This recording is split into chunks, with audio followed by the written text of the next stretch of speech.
ഏവർക്കും ഒരു നല്ല ദിവസം ആശംസിക്കുന്നു. ഇന്നത്തെ ദിവസത്തിൻ്റെ പ്രത്യേകത, ഇന്ന് ഞങ്ങളുടെ ജീവിതത്തിൽ ഏറ്റവും ആഹ്ലാദം നിറഞ്ഞ ദിവസമാണ്. എൻ്റെ മകൻ ക്രിസ്ത്യാനോ അനിൽ ദിവ്യകാരുണ്യം സ്വീകരിക്കുന്ന ദിവസമാണ്. ഈ ദിവസത്തിൽ തന്നെ ഞങ്ങളുടെ പൊന്നുമോന് ദിവ്യകാരുണ്യം സ്വീകരിച്ചതിന് ശേഷം ദൈവത്തിന് സ്തുതി അർപ്പിച്ച് പാടാനുള്ള വലിയൊരു കൃപ ദൈവം ഒരുക്കി തന്നു. ഈ കൃപയ്ക്ക് എത്ര നന്ദി പറഞ്ഞാലും നമുക്ക് മതിയാകത്തില്ല. പാട്ട് പാടുക എന്നൊക്കെ പറയുന്നത് ഒരു ദൈവത്തിൻ്റെ വലിയൊരു ഗിഫ്റ്റാണ്.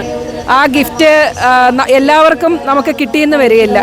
ഇപ്പം മോൻ്റെ പപ്പ നല്ലോണം പാടും. അതുപോലെ തന്നെ ഇന്ന് നമ്മുടെ വികാരി ജനറലായ ബൈജു ജൂലിയൻ അച്ഛൻ്റെയും റെവറൻ ഡോക്ടർ ഫാദർ ഷാജി ജമ്മൻ അച്ഛൻ്റെയും നമ്മുടെ ഡേവിസ് അച്ഛൻ്റെയും പിന്നെ നമ്മുടെ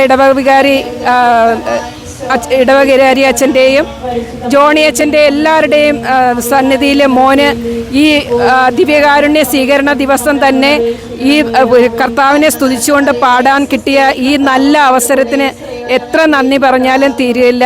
ഇതേപോലെ ഒത്തിരി കുട്ടികൾക്ക് ദൈവത്തിൻ്റെ വലിയ കൃപ ഉണ്ടാകട്ടെ എന്ന് പ്രാർത്ഥിക്കുന്നു.